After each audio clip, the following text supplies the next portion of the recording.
policy expired this weekend. 60 leading legal experts signed a petition calling on the United Nations and governments across the world to take immediate and stringent action against Iran in both the diplomatic and economic spheres.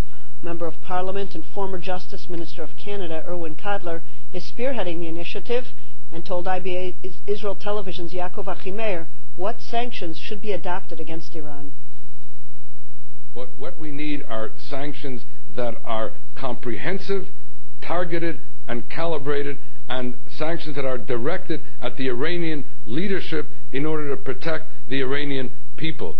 For example, you've got the Iranian Revolutionary Guard Corps. It's not appreciated that they have emerged as the preeminent power in Iran. They're responsible for the massive domestic crackdown. They're responsible for the nuclear program and the ballistic missile technology. We have to place them on a terrorist list. We have to ensure that there is no trade with them. They also control 80% of Iranian commerce, including the construction industry, the communications sector, the banking industry. So we have to target all those assets of the Iranian Revolutionary Guards. We also have to have travel bans on the Iranian leaders, asset seizures and the like, arms embargoes so we don't have illegal arms transfers to Hamas and Hezbollah. What we need at this point, as I say, is a comprehensive, targeted set of sanctions.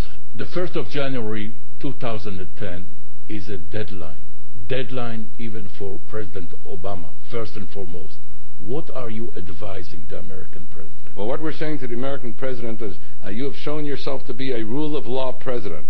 Your first acts were acts with respect to comporting with the rule of law. What we're seeing in Iran today are massive violations of the rule of law domestically and internationally. We're calling upon you, President Obama, to implement your obligations, not just a policy obligation, your obligations to protect the rule of law, to protect against the illegal development of the nuclear threat, to protect against the kind of international terrorism and state sponsorship incitement to genocide, and in particular to protect the Iranian people. When President Reagan negotiated with the former Soviet Union in a matter of arms control, he did not ignore the Soviet dissidents, did not ignore the struggle for Soviet Jewry. We're saying to President Obama, you've got to stand with the Iranian people. You've got to be on the right side of history. Do you think, Mr. Kotler, that in your opinion, taking action against Iran, is it an option or an obligation? In my view, it's an obligation. It's not simply a policy option. In respect of each of the sets of violations to which I referred, the international community has an obligation, a responsibility to prevent and to act. And that's why this petition was put out as a kind of wake-up call, sounding the alarm to the international community, saying you are obliged to act. The deadline has run out.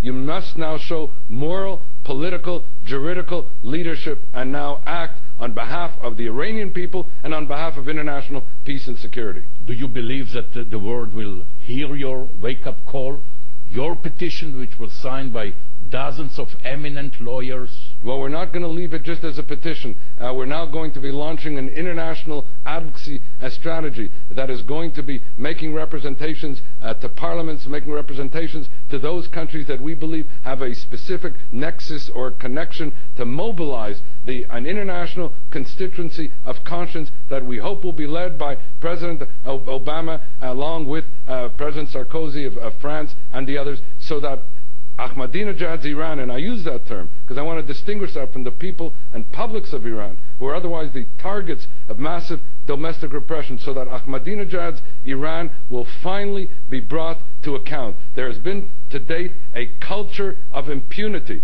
in Ahmadinejad's Iran. They've been able to engage in all these violations without any accountability. We now have to hold them accountable. I trust that President Obama will exercise the necessary moral and political and diplomatic leadership to do so, and that 2010 will mark the year when Ahmadinejad's Iran has been brought to justice.